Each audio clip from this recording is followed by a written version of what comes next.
RVNL సంస్థను కేంద్ర railway మంత్రిత్వ శాఖ ఆధ్వర్యంలో ఏర్పాటు చేశారు. కొత్త రైల్వే మార్గాలు ఏర్పాటు చేయడం, గేజ్ మార్పిడి, విద్యుదీకరణ వంటి పనులను ఆర్వీఎన్ఎల్ చేపడుతుంది.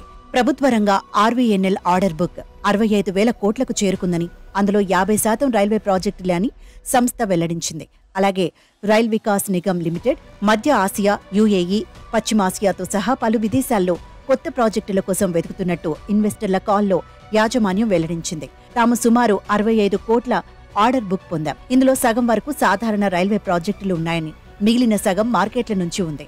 రానున్న రోజుల్లో మేము 75,000 కోట్ల వరకు ఆర్డర్ బుక్ ను నిర్వహించగలమని సంస్థ అధికారులు పేర్కొన్నారు. మొత్తం ఆర్డర్ బుక్ లో వందే భారత్ రైళ్ల వాటాని దాదాపు 9,000 కోట్లు ఉన్నాయని, మెట్రో ప్రాజెక్టుల ఆర్డర్ల విలువ 7,000 కోట్లు ఉన్నాయి. ఇవి కాకుండా కంపెనీ ఎలక్ట్రిఫికేషన్, ట్రాన్స్మిషన్ లైన్లలో ఇతర ప్రాజెక్టులు ఉన్నాయని ఓ అధికారి వివరించారు. సంస్థ కొత్త రంగాల్లో ప్రాజెక్టులను వేగంగా పొందుతోంది. ముఖ్యంగా విదేశాల్లోనూ అనేక ప్రాజెక్టులను చేపట్టే అంశాలను పరిశీలిస్తోందని వెల్లడించారు.